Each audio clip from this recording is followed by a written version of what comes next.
résurrection, et tout de suite, vous le pensez bien, nous allons lire le chapitre 15 de 1 Corinthiens.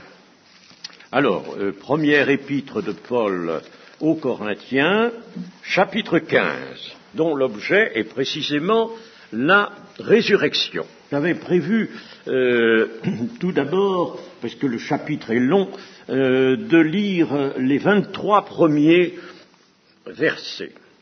Je vous rappelle, frères, l'évangile que je vous ai annoncé, que vous avez reçu, dans lequel vous avez persévéré, et par lequel vous êtes sauvés, si vous le retenez tel que je vous l'ai annoncé. Autrement, vous auriez cru en vain. Je vous ai enseigné avant tout, comme je l'avais aussi reçu, que Christ est mort pour nos péchés, selon les Écritures, qu'il a été enseveli et qu'il est ressuscité le troisième jour, selon les Écritures, et qu'il est apparu à Céphas, puis aux 12. Ensuite, il est apparu à plus de 500 frères à la fois, dont la plupart sont encore vivants, et dont quelques-uns sont morts. Ensuite, il est apparu à Jacques, puis à tous les apôtres. Après eux tous, il m'est aussi apparu à moi, comme à l'avorton, car je suis le moindre des apôtres. Je ne suis pas digne d'être appelé apôtre, parce que j'ai persécuté l'Église de Dieu. Par la grâce de Dieu, je suis ce que je suis, et sa grâce envers moi n'a pas été vaine, loin de là. J'ai travaillé plus que tous, non pas moi toutefois, mais la grâce de Dieu qui est avec moi. Ainsi donc, que ce soit moi, que ce soit eux, voilà ce que nous prêchons et c'est ce que vous avez cru. Or, si l'on prêche que Jésus est ressuscité des morts, comment quelques-uns parmi vous disent-ils qu'il n'y a point de résurrection des morts? S'il n'y a point de résurrection des morts, Christ non plus n'est pas ressuscité. Et si Christ n'est pas ressuscité, notre prédication est donc vaine, et votre foi aussi est vaine. Il se trouve même que nous sommes de faux témoins à l'égard de Dieu, puisque nous avons témoigné contre Dieu qu'il a ressuscité Christ, tandis qu'il ne l'aurait pas ressuscité si les morts ne ressuscitent point. Car si les morts ne ressuscitent point, Christ non plus n'est pas ressuscité. Et si Christ n'est pas ressuscité, votre foi est vaine. Vous êtes encore dans vos péchés, et par conséquent aussi, ceux qui sont morts en Christ sont perdus. Si c'est dans cette vie seulement que nous espérons en Christ, nous sommes les plus malheureux de tous les hommes. Mais maintenant, Christ est ressuscité des morts. Il est les prémices de ceux qui sont morts, car puisque la mort est venue par un homme, c'est aussi par un homme qu'est venue la résurrection des morts. Et comme tous meurent en Adam, de même aussi tous revivront en Christ, mais chacun en son rang. Christ comme prémisse, puis ceux qui appartiennent à Christ lors de son avènement. Nous arrêtons là notre lecture, nous en avons déjà bien assez pour nourrir notre méditation sur cette grande promesse de la résurrection. Disons tout de suite que la résurrection des fidèles de l'Église est indispensable. Il n'y aurait pas de salut, pas de vie éternelle sans la résurrection. Il n'y en aurait pas. Il n'y aurait pas de salut, c'est bien le sens général du passage que nous venons de lire. Vous savez, on était habitué un peu dans les religions, la religion catholique par exemple, à entendre beaucoup parler du salut de l'âme. Et je ne sais pas si c'est votre cas, mais moi, avant vraiment d'entrer dans la connaissance de la parole de Dieu, avec ce que je pouvais savoir en tant que membre de l'Église catholique, eh bien, je me disais, le salut de l'âme, c'est le salut, par conséquent, d'une partie matérielle de nous-mêmes. C'est fini, le corps, il n'en est plus question. Et je pense que beaucoup de catholiques avaient cette vision-là, le salut de l'âme. On parlait toujours du salut de l'âme, et jamais de la résurrection des corps. Donc, l'idée qu'on s'était faite du salut, qui, en somme, n'intéressait que l'âme immatérielle, était absolument fausse. Je sais bien que la résurrection était écrite dans la liturgie catholique. Elle figurait dans la liturgie catholique, mais la liturgie catholique, on l'entendait chanter ou énoncer, et puis on n'y faisait pas attention. Bien sûr, tout ce qui était chanté, tout ça, on le chantait sans faire attention du tout aux paroles. Donc, par conséquent, plusieurs catholiques avaient cette optique que la résurrection, c'était, le salut, c'était celui de l'âme, d'une partie immatérielle de nous-mêmes. On était donc appelés à vivre en tant qu'esprit. Et ce n'est pas ça. Nous allons voir dans l'étude de la résurrection qu'il s'agit bien de la résurrection des corps, et que des corps seront donnés à ceux qui seront dignes d'hériter la résurrection, d'avoir part à la résurrection, comme a dit Jésus. Ceux qui seront trouvés dignes d'avoir part à la résurrection recevront donc des corps, vivront dans des corps différents de ceux de maintenant, mais dans des corps tout de même. La résurrection de Jésus, il faut le rappeler aussi, est elle-même fermement établie. Elle est établie par les évangiles, elle est établie aussi par les épîtres de Paul et de Pierre, et par les actes et l'Apocalypse. Alors, si vous voulez très rapidement, prenons-en quelques exemples. Dans les évangiles, ce n'est pas beaucoup la peine, mais dans 1 Corinthiens 6,14, pour voir comment vraiment elle figure dans les épîtres, 1 Corinthiens 6,14, « Et Dieu qui a ressuscité le Seigneur nous ressuscitera aussi par sa puissance. » Voilà une mention qui figure dans le déroulement de l'épître aux Corinthiens, dans 2 Corinthiens 4,14 aussi, par exemple, 2 Corinthiens 4 et 14. Sachant que celui qui a ressuscité le Seigneur Jésus nous ressuscitera aussi avec Jésus et nous fera paraître avec vous en sa présence. Vous voyez, quand il est question de la résurrection de Jésus, il est aussi question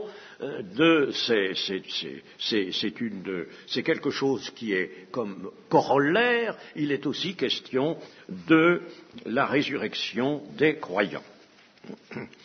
Et puis enfin, 5.15 aussi, là, c'est simplement pour donner quelques exemples, et qu'il est mort pour tous, afin que tous qui vivent ne vivent pas plus pour eux-mêmes, mais pour celui qui est mort et ressuscité pour eux.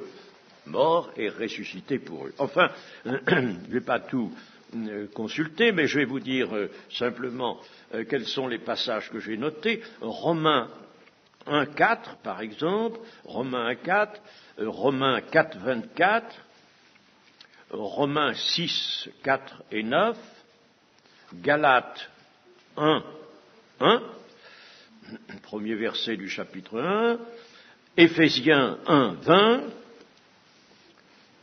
1 Pierre 1, 21, Actes 2, 31, 32, Acte 3, 15, Acte 4, 10, etc. pour les épîtres. Dans l'Apocalypse, chapitre 1, versets 17 et 18, chapitre 20, versets 5 et 6, et il y a encore d'autres passages. Vous voyez que je voulais vous montrer surtout qu'il y a beaucoup de mentions dans les Écritures concernant la résurrection du Seigneur. C'est donc un fait majeur, très important, qu'il ne faut pas laisser de côté. Bien entendu, il faut que la résurrection de Jésus qui entraîne, qui amènera à la résurrection des croyants, soit une partie très ferme, très solide de notre doctrine, de cette doctrine à laquelle nous attachons la foi. Et puis, à ce que je viens de dire, s'ajoute le témoignage des apparitions telles que nous venons de le lire dans 1 Corinthiens 15. L'apôtre Paul nous a parlé des apparitions. Ces apparitions constituent des témoignages. Si j'ai bonne mémoire, je ne l'ai pas noté ici, mais il devrait y avoir dans les 18 apparitions du Seigneur Jésus. Alors, le passage que nous avons lu est d'abord une réponse à des gens qui étaient, dit l'apôtre, parmi nous. Comment quelques-uns parmi vous, disent-ils. Je pense qu'il n'y a pas ici, à Père-Guillot, ni même dans les assemblées de Dieu, de gens qui doutent de la résurrection. J'espère, enfin, je pense que ça n'est pas possible quand même qu'il y ait, mais vous voyez que dans l'Église primitive, cela était, c'était occasionné par la transmission de certaines positions de groupements israélites, mais cela n'existe plus maintenant. Cependant, ce que nous dit Paul est excessivement intéressant, ça nous intéresse, parce que ça nous montre qu'il y a un lien entre la résurrection des croyants morts, et la résurrection de Jésus-Christ. Alors, je relis les versets 12 et 13. Si l'on prêche que Christ est ressuscité des morts, comment quelques-uns parmi vous disent-ils qu'il n'y a point de résurrection des morts? S'il n'y a point de résurrection des morts, Christ non plus n'est point ressuscité. Si vous prenez la question dans ce sens-là, vous dites c'est pas possible, les chrétiens ne ressusciteront jamais, ils meurent, ils ne pourront pas ressusciter. Alors, vous amenez cette négation terrible que Christ non plus n'est pas ressuscité. Si l'on ne croit pas à la résurrection des morts, on ne peut pas croire non plus à la résurrection de Jésus.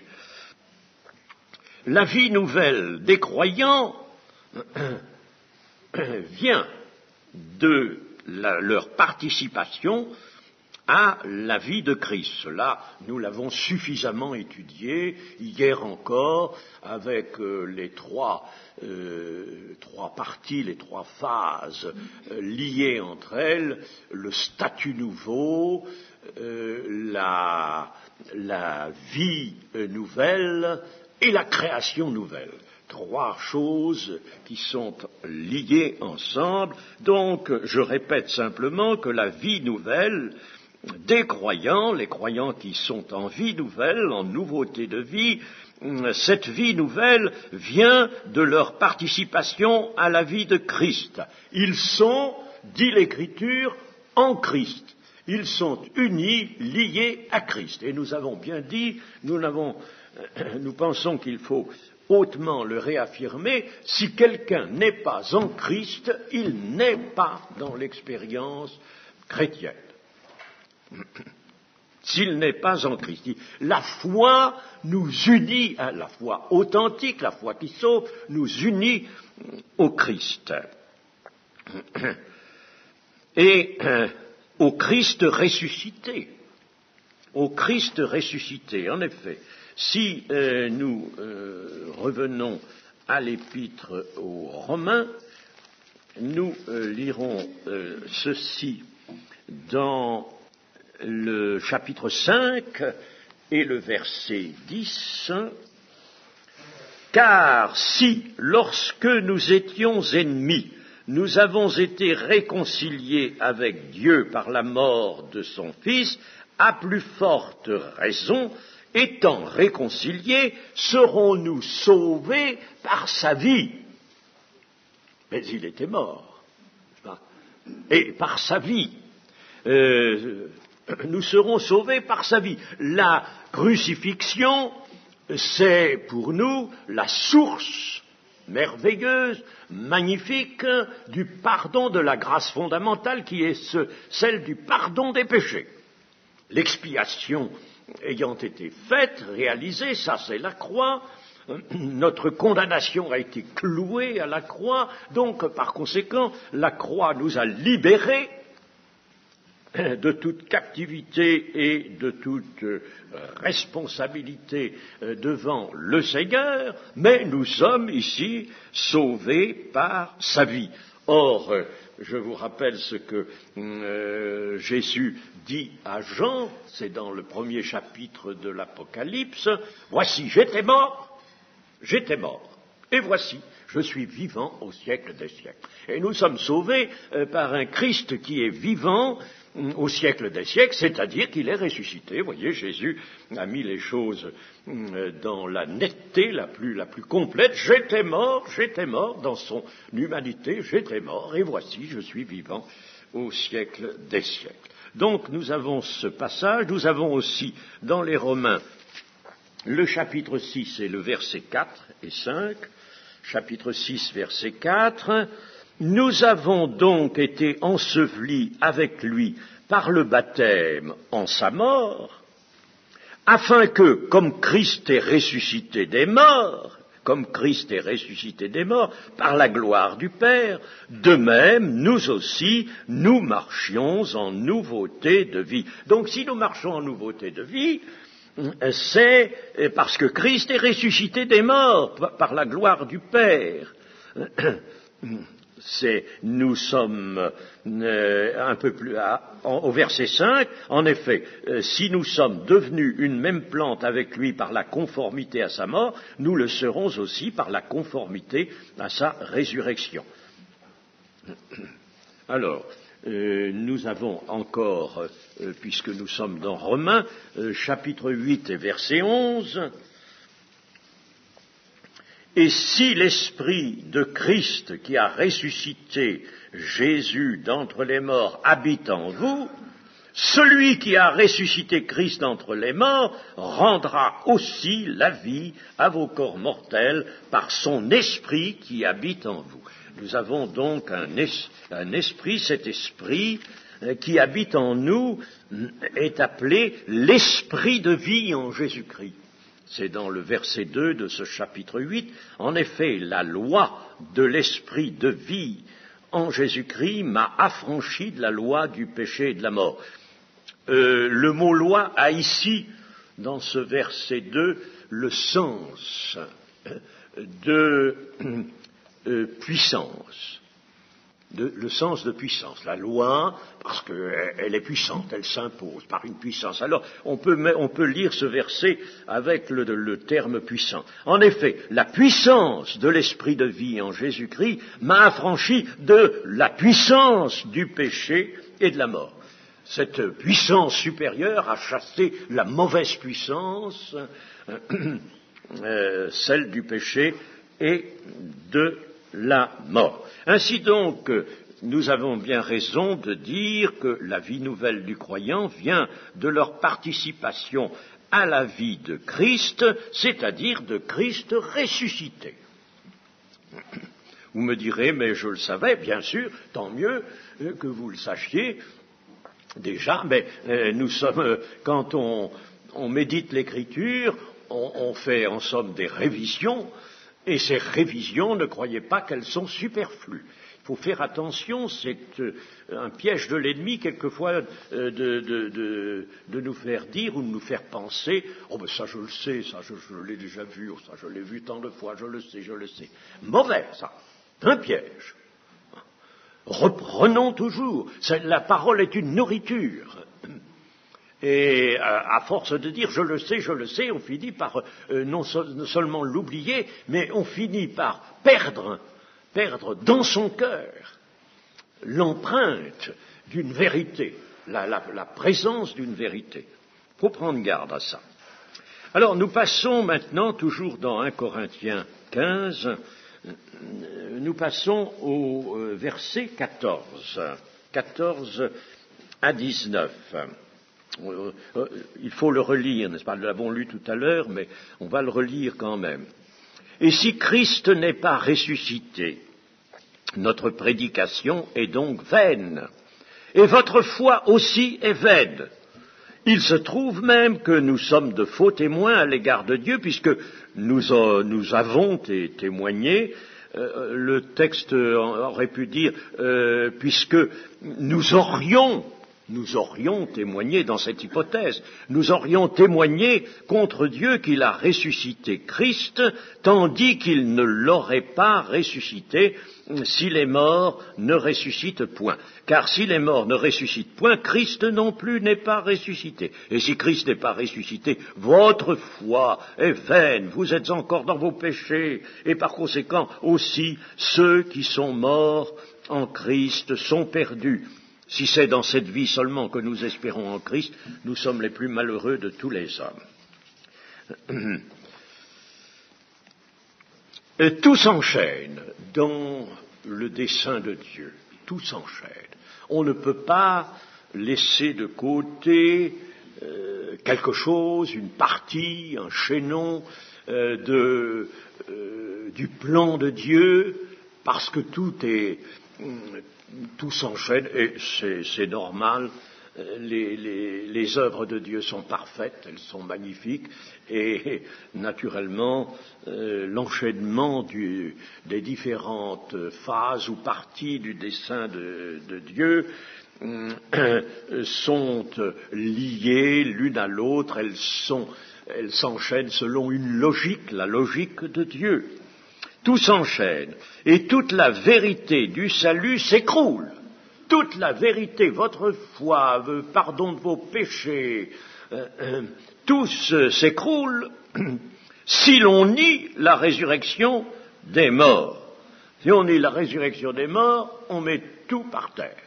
Vous savez, ça n'est pas seulement cela, je dis ça en matière de digression, mais si nous laissons certaines parties du dessein de Dieu et par conséquent de la révélation qui nous en est donnée, si nous laissons certaines parties de côté, nous risquons de mettre tout le plan de Dieu pour nous par terre, de l'annuler.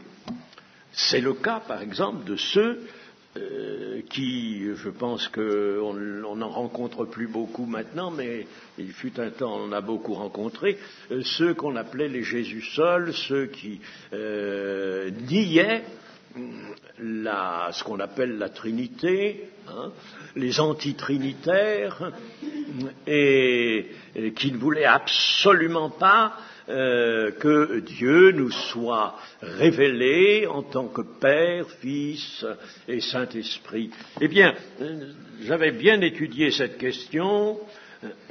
Si je ne reçois pas cette révélation que Dieu est Père, bon, et je sais, il m'est dit ce que Dieu, le Père, fait, puis que Dieu est Fils aussi, et il m'est dit ce que le Fils fait lui-même, et puis Dieu est Saint-Esprit aussi, n'est-ce pas, le Saint-Esprit qui, en définitive, a un rôle de communication, un rôle qui consiste à donner, à annoncer ce qu'est l'œuvre de Christ, n'est-ce pas? Si je ne crois pas les choses de cette manière, et si je dis non, il n'y a ni Père, ni Fils, ni Saint-Esprit, il y a un seul Dieu, un Dieu unique. C'est vrai qu'il y a un Dieu unique, mais si je ne veux pas qu'il me soit révélé en tant que Père, Fils et Saint-Esprit, je mets tout le dessein de Dieu par terre.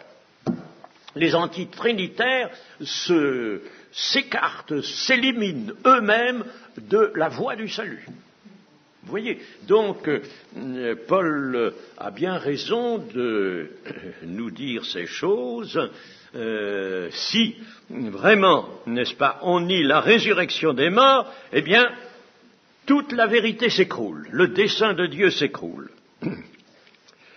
Nous voyons par conséquent quelle importance capitale prend la résurrection de Jésus, suivie de celle des croyants. La résurrection de Jésus qui appelle, quand l'heure sera venue, celle des croyants.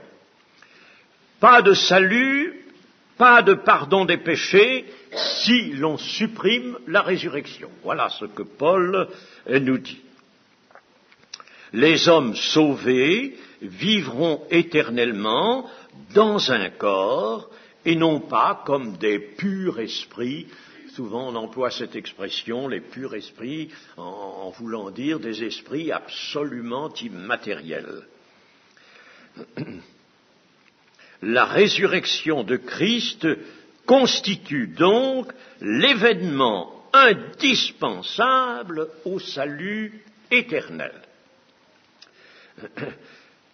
Dans les versets 20 à 23, je vous rappelle ces versets, mais maintenant Christ est ressuscité des morts, il est les prémices de ceux qui sont morts, car puisque la mort est venue par un homme, c'est aussi par un homme qu'est venue la résurrection des morts. Et comme tous meurent en Adam, de même tous revivront en Christ, mais chacun en son rang, Christ comme prémisse, puis ceux qui appartiennent à Christ lors de son avènement. Alors, dans ces versets, nous avons là, alors, bien sûr, un appui apporté, une certitude apportée de la résurrection de Christ. Naturellement, l'apôtre dit, mais maintenant Christ est ressuscité. Alors, assez de ces erreurs, assez de ces aberrations, Christ est ressuscité réellement. Voilà. Alors, nous partons de cette foi. En ressuscitant, il occupe la place des prémices, c'est-à-dire, vous savez ce que ce terme signifie, on peut, si vous voulez, préciser le sens de la manière suivante. Prémisse est, par exemple, dans un champ de blé, un épi mûr qui est cueilli à la main. À titre d'examen, il y a un épi mûr qui annonce la moisson. Du moment qu'il y a là, il se trouve un ou quelques épis mûrs avant les autres ne sont pas encore tout à fait mûrs, ils vont le devenir, mais là on en trouve une partie qui a peut-être été dans une terre un peu meilleure ou qui a été bien ensoleillée, et alors on se dit, tiens, voilà, l'épi mûr, la moisson ne va pas tarder. Donc l'épi mûr qui est cueilli à la main annonce la moisson. Jésus-Christ, donc, est ainsi désigné, il prend la place des prémices. Il rend nécessaire et certaine la résurrection des morts. Non seulement il la rend certaine, mais il la rend nécessaire, il la rend indispensable, il lui ouvre la porte. Il lui ouvre le chemin ou la porte. Il lui ouvre la porte. Rappelons-nous que le premier Adam, lui, il a fait tomber l'humanité dans la mort. Beau travail. Il a fait tomber l'humanité dans la mort. Mettons que l'humanité occupait une position élevée près de Dieu, n'est-ce pas? Magnifique, une très belle position. Et lui, il fait tomber. Il a fait tomber sur cette terre dans c'est une chute, vraiment, comme on le dit, c'est bien une chute. Et puis, le second Adam, lui, il vient directement là, sur un ras de terre, là où l'humanité est tombée, l'humanité de la chute est tombée, il vient là et il relève, il remonte l'humanité. Le premier, donc, fait tomber l'humanité dans la mort. Le second Adam, qui lui aussi est de la famille humaine, la ramène à la vie. La ramène à la vie. Je dis bien ramène l'humanité, puisque le sacrifice de Christ, l'œuvre de rédemption, intéresse le monde entier.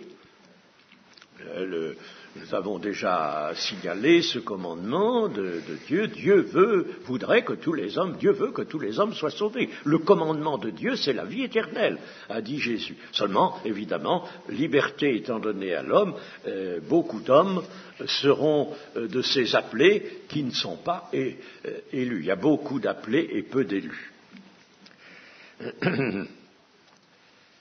Alors, à l'avènement, chacun en son rang, nous dit l'apôtre, bien sûr, Christ d'abord comme prémisse, et puis ensuite les croyants à un certain moment que Jésus a désigné comme le dernier jour.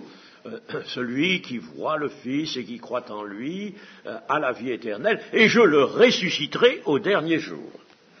Chacun en son rang. À l'avènement, donc à l'avènement du Christ, oui, parce qu'il est appelé avènement, c'est le terme employé dans les Écritures, ressusciteront ceux qui appartiennent à Christ par une foi réelle et une foi persévérante. Celui qui persévérera jusqu'à la fin sera sauvé. C'est Jésus qui le dit, ça. Ceux qui appartiennent à Christ par une foi persévérante.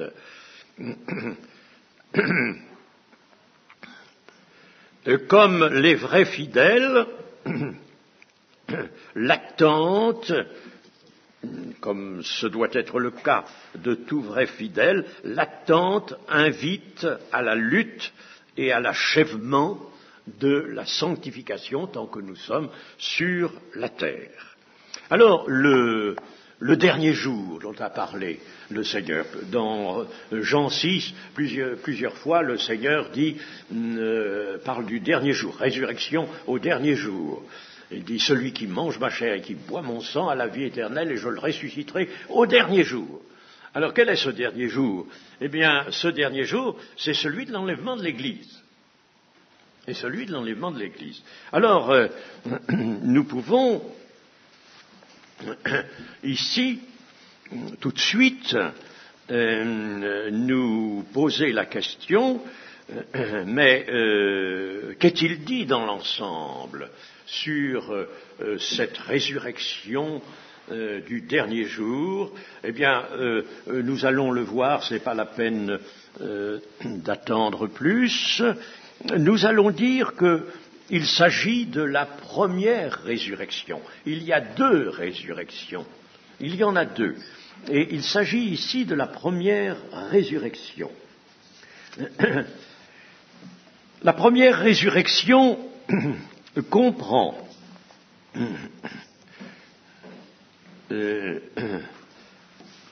combien de phases? Avez-vous une idée de ça? La première résurrection. Je dis la première, vous verrez que ce terme est dans l'Apocalypse au chapitre 20. Nous allons le lire dans un instant. Combien cette première résurrection a-t-elle de parties ou de phases? Elle en a 5. Elle en a 5. 5.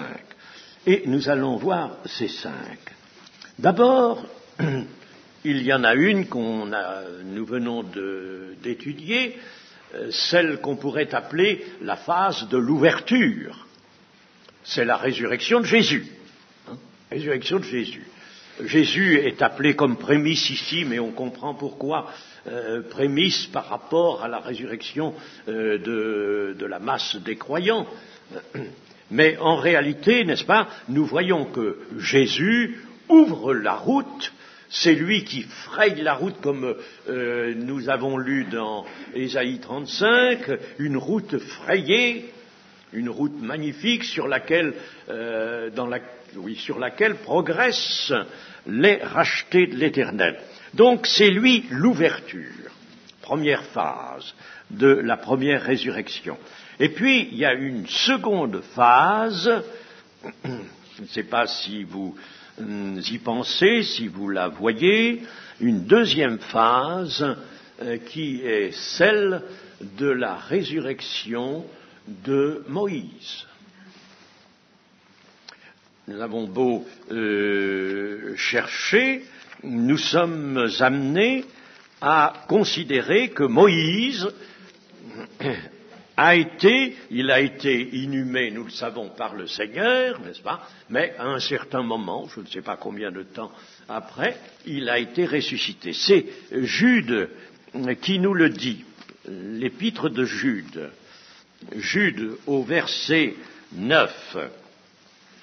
Épître de Jude, verset 9. Or, l'archange Michel, lorsqu'il contestait avec le diable et lui disputait le corps de Moïse, n'osa pas porter contre lui un jugement injurieux, mais il dit que le Seigneur te réprime. Donc, à un certain moment, l'archange Michel a été envoyé pour reprendre le corps de Moïse, parce que si le corps de la résurrection est différent du corps actuel, cependant, il faut que le corps actuel, lui, disparaisse. Nous verrons dans le chapitre 15 même de 1 Corinthiens qu'il y a quand même un rapport entre le corps actuel, même s'il y a différence, il y a rapport entre le corps actuel et le corps de la résurrection. Ainsi donc, l'archange Michel a été envoyé, non pas le jour de l'inhumation de Moïse, parce que Dieu était là. C'était Dieu qui inhumait Moïse. Allez, le diable ne s'est pas présenté à ce moment-là. Vous pouvez être tranquille, n'est-ce pas? Il n'était pas là. Et c'est donc après, l'archange Michel contestait avec le diable. Le diable voulait retenir. Il avait des raisons patentes, et ces raisons, il les prend dans la connaissance de Dieu et des lois de Dieu. Il la prend là, n'est-ce pas? C'est pas au hasard que le diable agit. Nous le voyons dans la tentation de Jésus, il s'empare de la parole, il s'empare de l'écriture. Alors là, n'est-ce pas, il ne voulait pas parce que l'ouverture n'était pas faite, Christ n'était pas incarné, Christ n'avait pas souffert la mort de la croix, et Christ n'était pas par conséquent ressuscité. La porte n'était pas ouverte. Alors le diable dit non. Attention, nous avons un serviteur, un auxiliaire, un grand auxiliaire de Dieu, très bien, mais il est mort. Il est mort, moi je le veux qu'il reste là, mort, dans les morts, parmi les morts, pas qu'il soit vivant. Et l'archange Michel, lui, il avait des ordres. Il pouvait devancer l'œuvre de Christ concernant Moïse. Si bien que Moïse a donc été ressuscité, et c'est ce qui fait que dans l'Évangile, mettons, si vous voulez, Luc chapitre 9 et verset 33, nous pouvons lire ceci. Chapitre 9 et verset 33.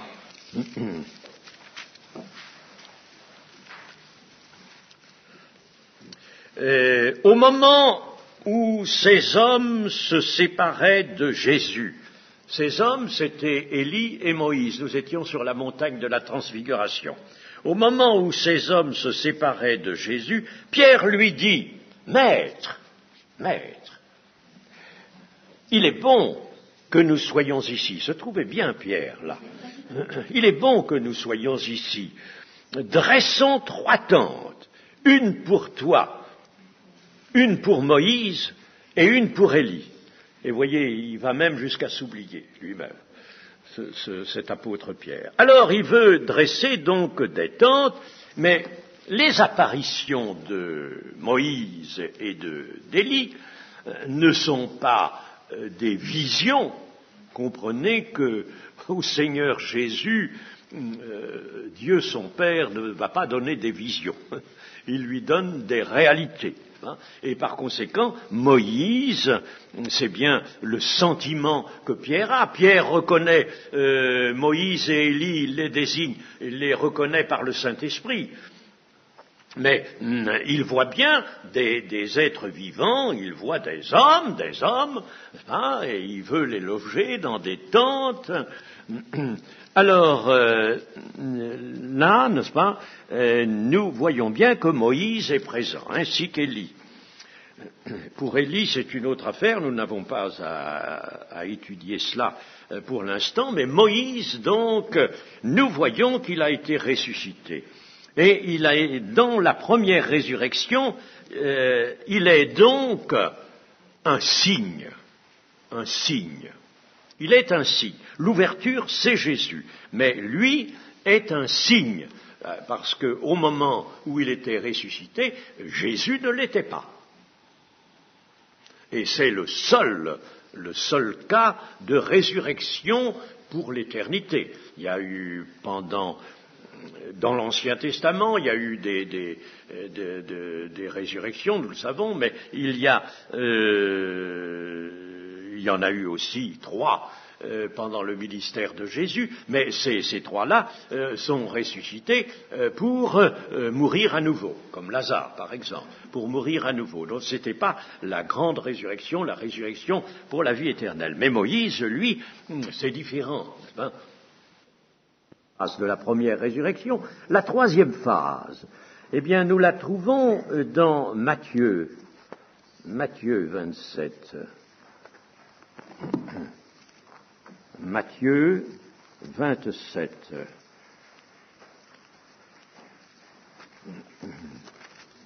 Matthieu 27 au verset 52. Je lis au verset 51. « Et voici, le voile du temple se déchira en 2, depuis le haut jusqu'en bas. La terre trembla, les rochers se fendirent, les sépulcres s'ouvrirent, et plusieurs corps des saints qui étaient morts ressuscitèrent. Étant sortis des sépulcres après la résurrection de Jésus, ils entrèrent dans la ville sainte et apparurent à un grand nombre de personnes. » Voilà des gens qui ressuscitent de la résurrection éternelle. Beaucoup de commentateurs sont absolument d'accord sur ce point. Il y en a un même qui met en valeur ceci, c'est que ces saints qui sont ressuscités entrèrent dans la ville sainte. Ils vinrent dans la ville sainte, ce qui, à son gré, au gré de ce commentateur, je ne sais plus lequel, signifie qu'ils étaient destinés à la cité de Dieu. Ils viennent se présenter dans la ville sainte de la terre, mais montrant ainsi qu'ils étaient destinés à la cité de Dieu. Alors ça, c'est une 3e phase que nous pouvons appeler celle des prémices. Des prémices, en tenant compte de ce schéma que nous livre l'Ancien Testament.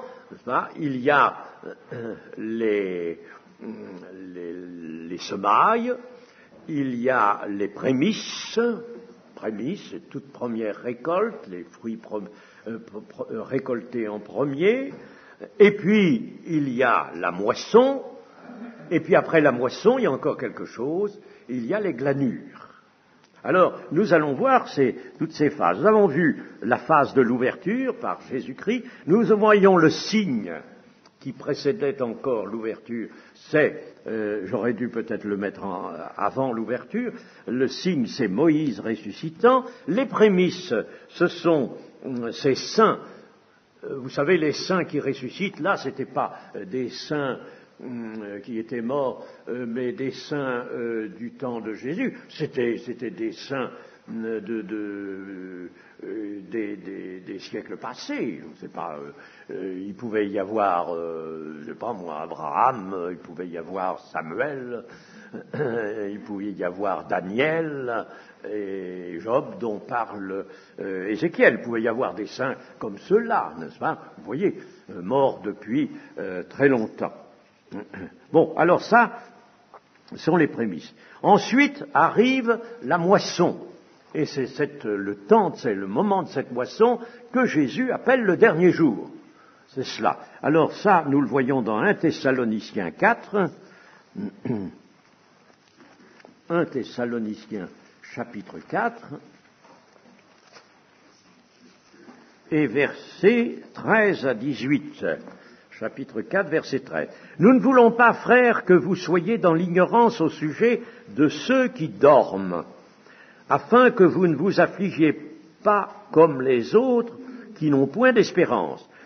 Car si nous croyons que Jésus est mort et qu'il est ressuscité, croyons aussi que Dieu ramènera par Jésus et avec lui ceux qui sont morts. C'est ça que vous aviez oublié l'autre jour. Vous vous rappelez dans notre petit entretien, n'est-ce pas, vous me posiez une question, vous aviez tout simplement oublié ce verset-là. Que Jésus, nous croyons que Dieu, c'est-à-dire par un décret de Dieu, Dieu ramènera par Jésus, quand Jésus descendra, il ramènera avec lui ceux qui sont morts et qui sont à l'état, Hébreux 12, 22 ou 24, ils sont à l'état d'esprit des justes. Alors donc, Jésus va ramener les esprits des justes au niveau de la terre, et puis c'est là, Jésus reste dans les airs, mais il va ramener ses esprits pour que la résurrection s'opère sur la terre, au niveau de la terre. Il faut que toute résurrection s'opère là. Bien. Alors, je continue la lecture, verset 15. Voici en effet ce que nous vous déclarons d'après la parole du Seigneur, nous les vivants. Restez pour l'avènement du Seigneur. Nous ne devancerons pas ceux qui sont morts, car le Seigneur lui-même a un signal donné à la voix d'un archange et au son de la trompette de Dieu, descendra du ciel. Et les morts en Christ ressusciteront premièrement. Ensuite, nous, les vivants, qui seront restés, nous serons tous ensemble, enlevés, tous ensemble, c'est-à-dire les morts ressuscités et les croyants. Vous voyez, les morts ressuscités pourront se joindre aux croyants qui sont eux-mêmes transmués, ils pourront se joindre puisqu'ils seront tous au niveau de la terre. Alors, nous serons tous enlevés avec eux sur des nuées à la rencontre du Seigneur dans les airs. Le Seigneur ne sera pas tellement haut, vous savez, il sera là. Il ne pose pas ses pieds. À ce moment-là, il posera ses pieds plus tard, nous dit Zacharie, sur le mont des Oliviers, au moment de la parousie. Alors, nous serons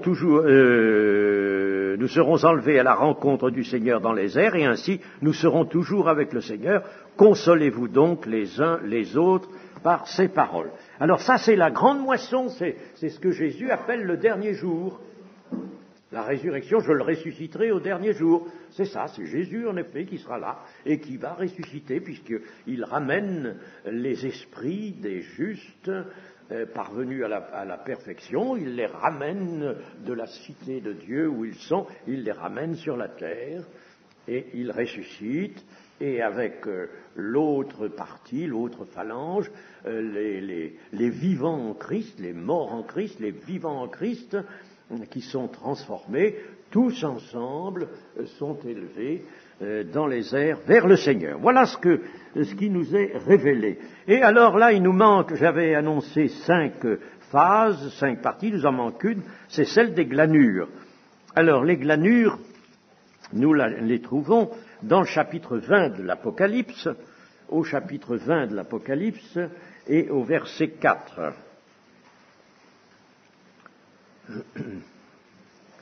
Et je vis des trônes, et ceux qui s'y assirent, et à ceux qui s'y assirent, fut donné le pouvoir de juger.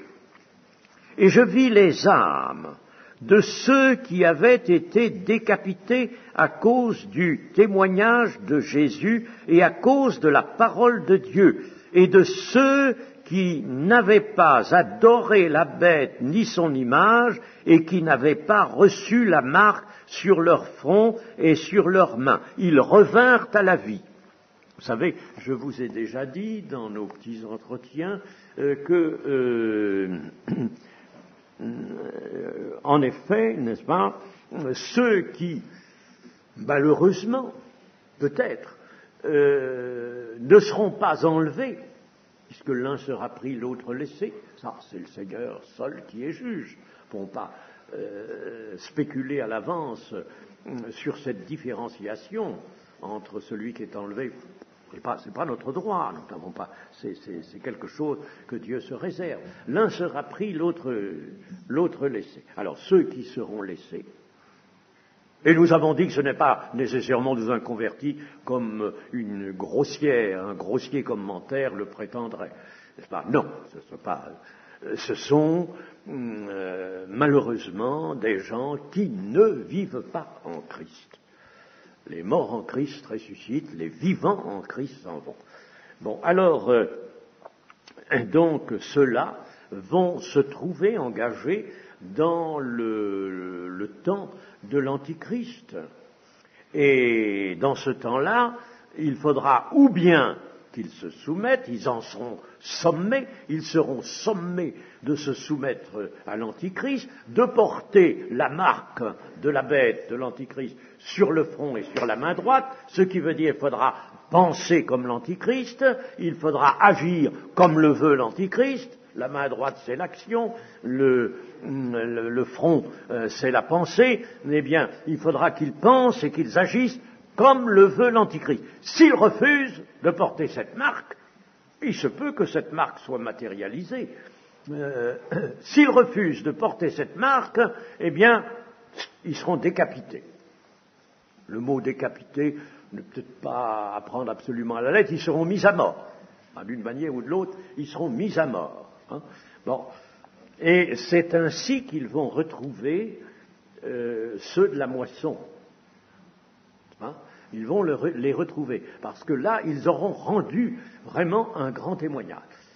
En quelque sorte, n'est-ce pas, ils se seront repêchés, si je puis dire, n'est-ce pas. Ils étaient peut-être déjà chrétiens, mais ils n'étaient pas allés jusqu'où il aurait fallu qu'ils aillent. Alors, ils sont restés, et là, ou bien ils cèdent à l'Antichrist, et alors ils vont dans les temps de feu, ou bien alors ils ne cèdent pas, et ils perdent la vie. Ils sont tués. Mais ils ressuscitent, parce que ça, s'ils acceptent la mort, ce sera évidemment un témoignage de foi important et valable, n'est-ce pas, devant Dieu. Alors, donc, eux, c'est les récupérer, en somme, c'est les glanures, les tiges de blé que l'on ramasse après la moisson, n'est-ce pas. Ce sont ceux qui sont récupérés. Ainsi donc, la première résurrection comprend le signe, je devrais le mettre en premier, le signe, Moïse, l'ouverture, Jésus, les prémices, ceux de Matthieu 27, les corps des saints qui ressuscitent, la grande moisson, le dernier jour, là, l'enlèvement, au moment de l'enlèvement de l'Église, et puis les glanures, Apocalypse 20. Mais lisons encore dans Apocalypse 20,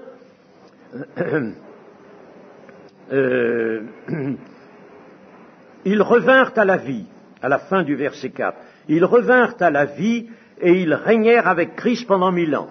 C'est-à-dire qu'ils rejoignent les autres, ils rejoignent ceux de la moisson.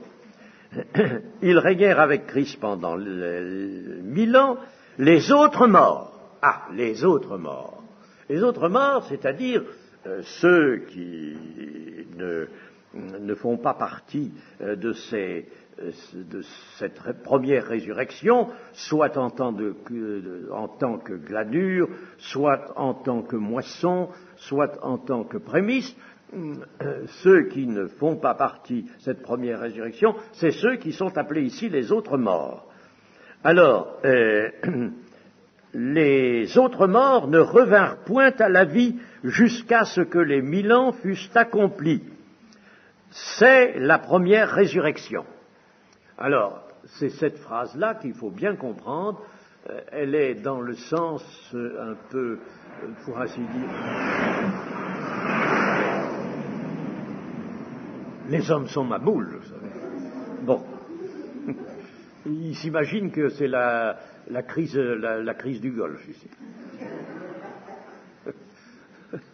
On n'est pas en Arabie Saoudite, quand même. Bon, alors, c'est la première résurrection. C'est dans le sens du latin d'église, quand le prêtre, à la fin de la messe, dit « ite missa est ». Ça veut dire « ite », allez-vous-en. Missa est, la messe est, c'est-à-dire la messe est finie, la messe est. C'est une forme latine et qui était aussi une forme grecque. Donc c'est la première résurrection, ça veut dire la première résurrection, c'est terminé, c'est la fin, elle est finie, hein, plus. Après, c'est les autres morts, c'est la deuxième résurrection, c'est une toute autre affaire. Voilà. Bien, cette deuxième résurrection ne nous intéresse pas actuellement ce matin.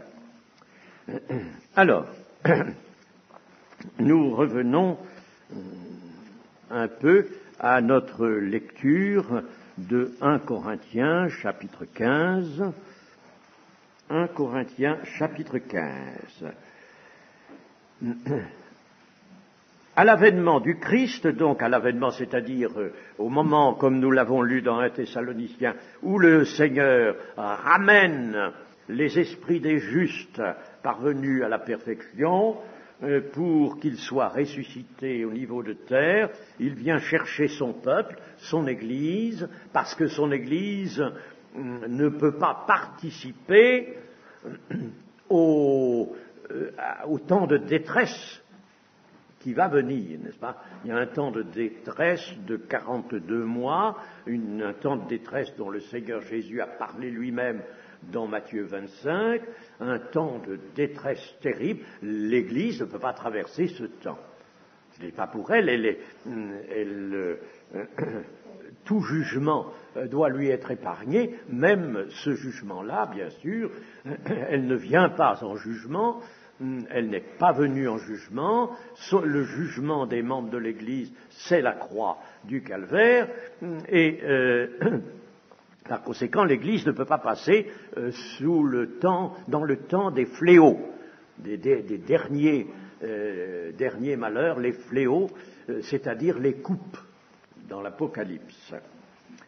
Alors, donc, à l'avènement du Seigneur, c'est-à-dire au moment où il vient chercher son Église, son peuple, tous les morts ressuscitent, et comme nous venons de le voir, c'est la première résurrection. Ceux qui appartiennent à Christ, par une foi persévérante, sont enlevés. Il faut qu'ils soient en Christ. Je vais lire dans Philippiens, au chapitre 3, Philippiens chapitre 3, verset 10, chapitre 3, verset 10, il faut que je commence un peu plus haut, parce que les phrases de Paul sont très longues, nous l'avons déjà constaté. Bon, Et on va commencer au verset 8. Et même je regarde toutes choses comme une perte à cause de l'excellence de la connaissance de Jésus-Christ mon Seigneur, pour lequel j'ai renoncé à tout, et je les regarde comme de la boue, afin de gagner Christ et d'être trouvé en lui, non avec ma justice, celle qui vient de la loi, mais avec celle qui s'obtient par la foi en Christ, la justice qui vient de Dieu par la foi. Alors voilà ce qui nous intéresse particulièrement maintenant, afin de connaître Christ et la puissance de sa résurrection et la communion de ses souffrances, en devenant conforme à lui dans sa mort, pour parvenir, si je puis, à la résurrection d'entre les morts. Ce si je puis a toujours beaucoup étonné les lecteurs et les commentateurs. Bon, mais donc ici, l'apôtre Paul nous montre que pour vraiment parvenir à la résurrection d'entre les morts, c'est-à-dire la résurrection de la moisson dont nous venons de parler, eh bien, il faut vraiment être revêtu de la justice qui s'obtient par la foi en Christ et qui vient de Dieu, par la foi. Il faut connaître Christ, c'est-à-dire, nous avons élucidé cette question de terme du sens du mot connaître. Il faut être dans une relation personnelle et vivante avec Christ, et pour connaître la puissance de sa résurrection. Il faut connaître aussi la communion de ses souffrances, en devenant conforme à lui dans sa mort. En somme, là, nous trouvons vraiment les conditions de l'enlèvement. Nous trouvons là les conditions de l'enlèvement. C'est pas quelque chose de léger, ça. Vous savez combien je voudrais que dans les églises, on insiste sur ça. L'enlèvement, ça ne va pas de soi. L'un sera pris, l'autre laissé. Le Seigneur, sans ça, le Seigneur a dit, moi je prendrai tous ceux qui sont passés par le baptême. Allez, je prends tout le monde. C'est pas ça. L'un sera pris, l'autre laissé. Alors voilà les conditions auxquelles l'on participera à l'enlèvement. Chers amis, que chacun de vous, pour soi-même, pense bien à ces conditions et s'y place et s'y maintienne. Et prions pour que dans les églises, on mette ces conditions en bonne lumière et qu'on y insiste.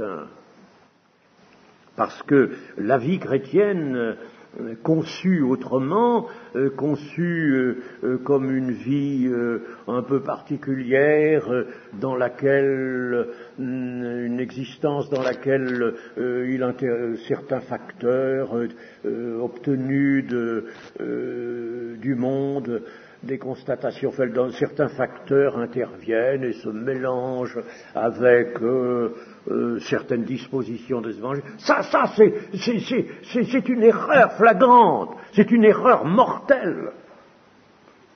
Je vous ai montré que le monde aujourd'hui, pire que jamais, ne peut rien nous céder, rien nous céder. Je vous ai lu 2 passages du Point, là, de la revue Le Point, qui donne une appréciation sur ce monde. On n'aurait peut-être pas osé en dire autant, nous, n'est-ce pas? Et ces gens qui ne sont pas des chrétiens voient que ce monde est un marécage, comme dit Claude Imbert, un marécage. Un autre voit que les intellectuels, les sages et les intelligents, sont des gens qui ont prétendu beaucoup de choses, mais qui en réalité ont commis beaucoup d'erreurs et ont conduit le monde dans beaucoup d'horreurs. Voilà un jugement sur les intellectuels, les sages et les intelligents. Et nous voudrions, nous, que la Vierge pure, que doit être l'Église, aille chercher quelques pièces de son vêtement dans ce monde. Mais c'est horrible.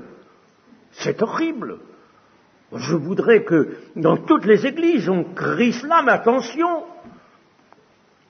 Attention, nous ne pouvons rien emprunter au monde. Nous sommes là dans le monde pour lui apporter la démonstration de l'amour du Seigneur par notre vie, par précisément les transformations qui sont en nous et par la parole de vie. Nous sommes là pour lui apporter, pas pour prendre de lui. Voilà donc, chers amis, ce qu'il fallait que nous disions ce matin. Et